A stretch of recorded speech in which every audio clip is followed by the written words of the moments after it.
Neil Peart has never been one to shy away from meaningful lyrics, even if it meant disillusioning the public or his critics. And this lack of worry about the public's reaction to his work is what has defined Rush's career, especially in my opinion, their greatest decade of music, the 70s.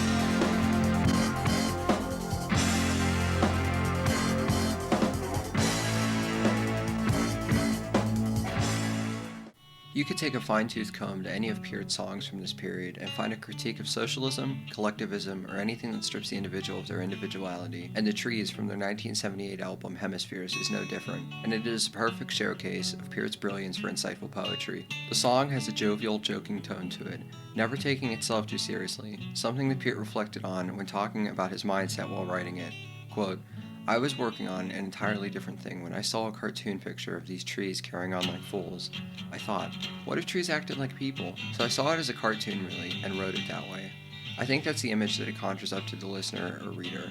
A very simple statement. Peart isn't incorrect in his self-evaluation that the song conjures the images of cartoon trees fighting. One of my favorite examples of fan recreation of an artist's work is a video by Jim Towler that, according to the description, he and his friends and family made in the 80s. In it, they create visuals to the song that perfectly encapsulate Peart's aforementioned quote. The trees have angry, cartoon-like faces and shake their fists at each other as if they're acting out the cartoon that Peart saw. The beautiful thing about Peart's quote, very simple statement with the trees is that you can spin your own interpretation into the song and it still drives home the point, whether that be looking at it as a commentary on race, gender, class, or even that it's an oversimplified view at the relationship between Americans and Canadians. This was a real theory I read while researching this video, and I thought I should bring it up. Class, it seems, is the most popular of these interpretations, which is not surprising given Peart's affinity for it, and his views on it are heavily based on his near-religious consumption of Russian-American philosopher Ayn Rand's writings, of which inspired many of Peart's most notable works, both before and after Hemispheres. The oaks that the song speaks of represent the rich, and the maples the poor, both trees sturdy in their own ways, just like the classes they symbolize. The song begins with Alex Lifeson picking a bard-like guitar part that leads into Geddy Lee's vocals. In the first stanza, Lee sings, There is unrest in the forest, there is trouble with the trees, for the maples want more sunlight, and the oaks ignore their pleas.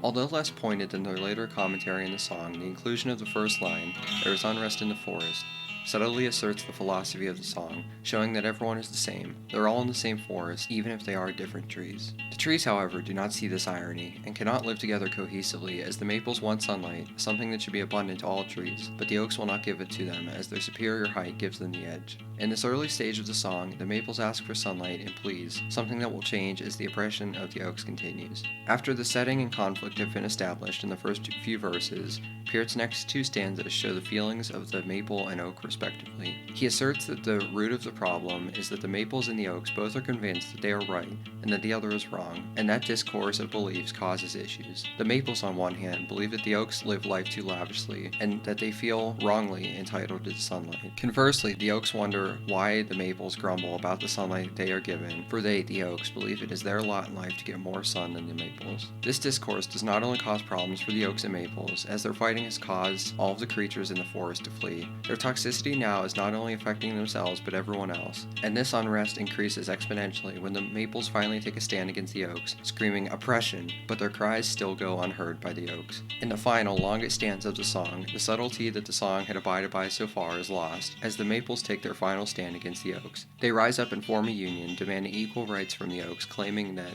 the oaks are just too greedy, we will make them give us light. The equality that the maples fought for is finally given to them by the oaks, but at a price. Although, quote, the trees are all kept equal because of the noble law passed by the oaks, it comes at the cost of both parties' freedoms, as this quasi-peace is only supported by hatchet, axe, and saw.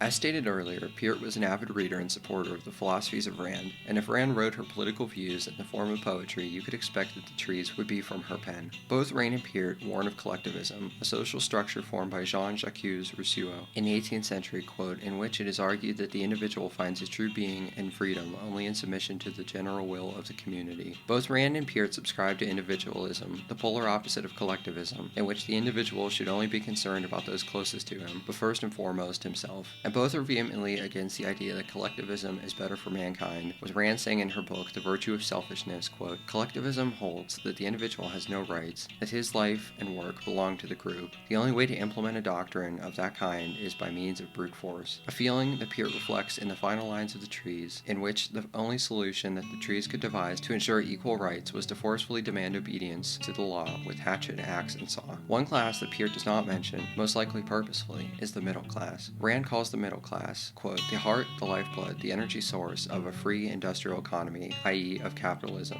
In the same letter, Rand says that the aim of inflation is to destroy the middle class, because according to her philosophy, the destruction of the middle class would destroy a free economy. As there is no prelude to the story of the trees, we cannot know for sure whether there was ever another kind of tree that would represent this middle class. But even if they never did exist in the story, which is most likely, the point that Peart presents of an oppressive upper class and a repressed lower class who rises up to even the scales only to be the harbingers of the evil fought against is still as poignant as it would be otherwise. In this interpretation of the song, there is no hero or villain in the narrative, as the role of either would change throughout its run. In the beginning, the listener would likely side with the maples who are oppressed and do not have the chance for a better existence. But by the end of the song, the maples are no longer on a higher moral pedestal than the oaks when they abolish the class system and make everyone equal only to lose their freedom and personal security. Peart's message in the song, therefore, is disheartening if this interpretation is followed. There is no happy ending for the trees, and just like in real life, the outcomes from fighting for change hardly ever turn out better than the time before the change was fought for, as the only way for those instigating it to feel like their plight was avenged is to bring those above them down to their level, where they then all live in misery. For a whimsically written and performed story, Peart does not disappoint with his commentary on individualism. It is the sign of any good artist when their work can be appreciated at both a superficial and meaningful level alike, something that Rush prides himself on, and is what makes Neil Peart such a celebrated and unforgettable writer in the progressive rock scene. Thank you for watching my video on Neil Peart's The Trees. I started listening to Rush a lot more recently, and I've really come to enjoy them a lot. I mean, I've listened to them for a long time. But yeah, at the start of this year, I just started listening to especially Fly By Night a lot more, the album, not just the song. And when I came across The Trees again, I thought of this video and I thought I should write it. So I hope you enjoyed it, and more videos like this and others will be coming out in the future. Thanks for watching.